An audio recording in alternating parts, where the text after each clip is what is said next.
America, France ఈ 2 ఒకప్పుడు super duper close friends. ఫ్రాన్స్‌కి ఈ ఫ్రెండ్‌షిప్ నచ్చింది. అమెరికా అంటే మెచ్చి ఒక మంచి సూపర్ డూపర్ గిఫ్ట్ ఇచ్చింది. ఏదో చిన్నా చితకా గిఫ్ట్ కాదు. ప్రపంచం అంతా తల తిప్పి చూసింది. ఇప్పటికీ తలెత్తి చూస్తోంది ఆ గిఫ్ట్‌ని. అదే స్టాచ్యూ ఆఫ్ లిబర్టీ. అందరూ చూసి ఎంజాయ్ చేస్తుంటే మరి మనం మాత్రం ఎందుకు చూడకూడదు? పదండి మరి చూసేద్దాం. ఆల్రెడీ చూసారా? అయితే నా మాటల్లో ఎలా ఉంటుందో ఇంకొకసారి చూడండి ఈ వీడియో. వెల్కమ్ బ్యాక్ టు విజయాస్ హర్విల్లు. స్టాచ్యూ ఆఫ్ లిబర్టీ చూద్దామని న్యూ జెర్సీ నుంచి బయలుదేరాం. యూఎస్‌లో ఎక్కువ పాపులేషన్ ఉన్న సిటీస్‌లో ఈ న్యూ జెర్సీ ఒకటి. అయితే న్యూ జెర్సీ రోడ్స్ గమనించారా? మీకేదైనా డిఫరెంట్‌గా అనిపించిందా? ట్రాఫిక్ లైట్స్ చూడండి. 10 మీటర్లకు ఒకటి అన్నట్టుంది. ఎన్ని ఉన్నాయో! ప్రతి 10 మీటర్లకి అడ్డంగా ఒక రోడ్డు, ప్రతి రోడ్డుకి ఒక సిగ్నలు. అలా ప్రతి ఎర్ర లైట్‌కి ఆగుతూ, ఆగుతూ, ఆగుతూ ఫైనల్‌గా లిబర్టీ స్టేట్ పార్క్ వచ్చాం. ఈ పార్క్‌కి హిస్టారికల్ ఇంపార్టెన్స్ చాలా ఉంది. ఇక్కడ చూడ్డానికి కూడా చాలా మంచి మంచి ప్లేసెస్ ఉన్నాయి. ఇంతకుముందు వీడియోలో చూపించాను కదా! ది ఎంప్టీ స్కై అని 9/11 అటాక్ మెమోరియల్. అది ఇక్కడే ఉంది. ఇంకా ఎల్లీస్ ఐలాండ్ వెళ్ళాలన్నా ఇక్కడి నుంచే వెళ్ళాలి. ఇప్పుడు స్క్రీన్ మీద కనిపించేదంతా పాత రైల్వే స్టేషను. ఆ రోజుల్లో ఇది చాలా మేజర్ స్టేషన్ ఇది. ఇప్పుడైతే దీన్ని మ్యూజియం చేసేశారు. ఇప్పుడు మనం స్టాచ్యూ ఆఫ్ లిబర్టీ చూడ్డానికి వెళ్తున్నాం. అది చూడాలంటే ఫెర్రీ ఎక్కి వెళ్ళాలి. ఫెర్రీ ఎక్కాలంటే ఈ స్టేషన్ లోపల నుంచే దారి. ఇక్కడి నుంచి న్యూయార్క్ వ్యూ చూడండి.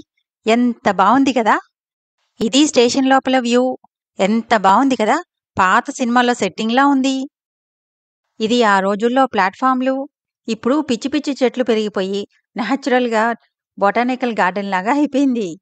ఆ కాలం నాటి బోర్డు చూసారా? ట్రైన్ టైమింగ్సు, ఇంకా అది వెళ్ళే స్టేషన్సు. ఇప్పుడిది మ్యూజియంలాగా చేశారని చెప్పాను కదా! అందుకే ఇలాంటివన్నీ జాగ్రత్తగా ఇప్పటికీ భద్రపరిచి ఉంచారు. ఫెర్రీ ఎక్కాలంటే టికెట్స్ ఇక్కడే కొనుక్కోవాలి. కానీ మీకు, నాకు ఫ్రీ. ఎందుకో తెలుసా? మీరైతే ఫ్రీగా వీడియో చూడొచ్చు. నేనేమి చార్జ్ చేయను. అలాగే నాకు కూడా ఫ్రీ. ఎందుకో తెలుసా? టికెట్ కొనేది మా బావగారు మరి.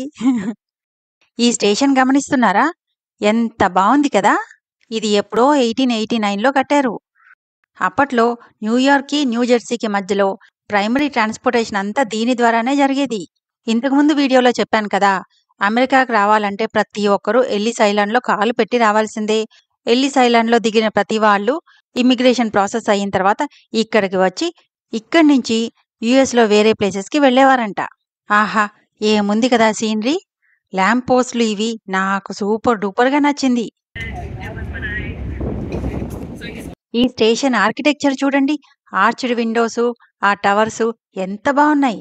ఇది ఆ రోజుల్లో ఆ స్టోన్స్‌కి అలాగ రఫ్ ఫినిష్ ఇచ్చారంట. పెద్ద పెద్ద మాన్యుమెంట్స్ లుక్ రావాలని. ఒకప్పుడు ఇది బాగా బిజీ స్టేషన్ అయినా కూడా 1967కొచ్చేసరికి క్లోజ్ చేసేశారు. ఎందుకంటే ఆ టైం కల్లా కార్లెక్కేవాళ్ళు, ఫ్లైట్‌లెక్కేవాళ్ళు ఎక్కువైపోయారు. అందుకనే ఈ స్టేషన్ వాడకం బాగా తగ్గిపోయింది. మళ్ళీ 1970లో దీని హిస్టారిక్ సిగ్నిఫికెన్స్ గుర్తించి రెస్టోరేషన్ ప్రాసెస్ మొదలుపెట్టి మ్యూజియం చేసేశారు. కొత్త కొత్త ఆశలతో కొత్త లైఫ్ స్టార్ట్ చేద్దామని వచ్చిన లక్షలాది ఇమిగ్రెంట్స్‌కి ఇది సింబల్ ఆఫ్ హోప్ అండ్ ఫ్రీడమ్‌గా మిగిలిపోయింది. మా బోట్ వచ్చేంత వరకు ఇక్కడే వెయిటింగు. చూడ్డానికి ఆహా! చాలా బావుంది. ఎంజాయ్ చేసుంటారనుకుంటున్నారా? బావుంది. కానీ ఎండ మలమల మార్చేస్తోంది. కనీసం ఫోటోలైనా తీయించుకుందామనుకుంటే ఎండకి మొహాలు చిటపటలాడుతున్నాయి. అందుకే ఇంక కనిపించిన సీనరీస్ అన్నీ తీసేసుకున్నాం. ఈ లోపల బోటొచ్చింది గాని అరగంట సేపు నుంచోబెట్టాడాయన. కర్ణుడి కవచకుండలాల్లాగా ఈ స్వెటర్‌ని రోజంతా మోసుకుంటూ తిరగాల్సిందే. పగలేమో మలమల మాడే ఎండ, సాయంత్రమయ్యేసరికి వణికించేస్తుంది మరి.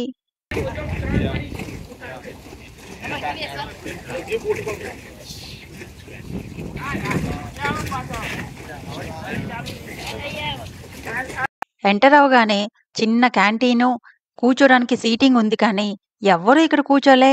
అందరూ పైకే పరుగు. ఇప్పటివరకు ఎండ ఎండ అని చచ్చినా మేం కూడా పైకే పరిగెత్తాం. మరి వ్యూస్ కావాలి గదా! పైకొస్తే ఇలా ఓపెన్ సీటింగు. నేనైతే కూర్చొని గూడా కూర్చోలే. మొబైలేసుకుని ఇటు అటు సీనరీస్ కోసం తిరుగుతూనే ఉన్నా. Dora, aquí estamos, ¿no? Que era, yo estaba acá en la libertad. అదిగో దూరంగా ఎదురుగా కనిపిస్తుంది కదా ఒక ఐలాండ్. అక్కడికే వెళ్తాం ఇప్పుడు. లెఫ్ట్ మోస్ట్ ఉంది పొడుగ్గా. అదే స్టాచ్యూ ఆఫ్ లిబర్టీ.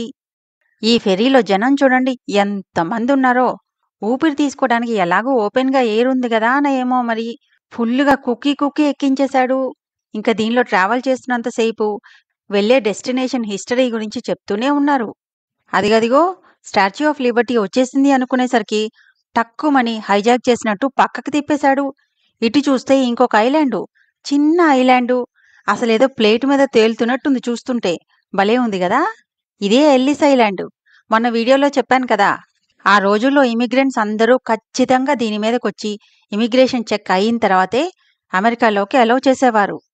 ఆ ఎల్లిస్ ఐలాండ్ చూసి వచ్చేసరికి క్యూ చూడండి ఎంతుందో! అబ్బా! ఇక్కడైతే చాలా సేపు వెయిట్ చేశాం ఆ ఫెర్రీ కోసం. దీని లోపలైతే డిఫరెంట్‌గా ఉంది. కిందంతా ఓపెన్‌గా సీటింగ్‌తో జస్ట్ హాల్‌లాగా ఉంది. ఇది చూస్తుంటే నేను చిన్నప్పుడు ఎక్కిన లాంచీలు గుర్తొచ్చినియి. మీరెప్పుడైనా లాంచీలెక్కారా? అచ్చం ఇలాగే ఉండేది.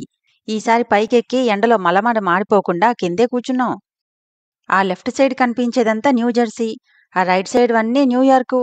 అదిగో పొడుగ్గా బిల్డింగ్ కనిపిస్తోంది గదా! అదే వన్ వరల్డ్ ట్రేడ్ సెంటరు. ముందు వీడియోస్‌లో చెప్పాను కదా! ఎక్కడున్నా ఈ బిల్డింగ్‌ని మాత్రం ఈజీగా గుర్తుపట్టేయొచ్చు. Prior to 1892, most immigrants passed through Castle Garden, a former military installation now located in Battery Park at the tip of Lower Manhattan. Over the years, it has served as a theater, an opera house, and an aquarium. It is now a National Park Service site known as Castle Clinton. ఇలా దారంతా ఏదో ఒక recorded information వస్తూనే ఉంది. ఫైనల్‌గా statue of Liberty ఉన్న ఐలాండ్‌కొచ్చేసాం.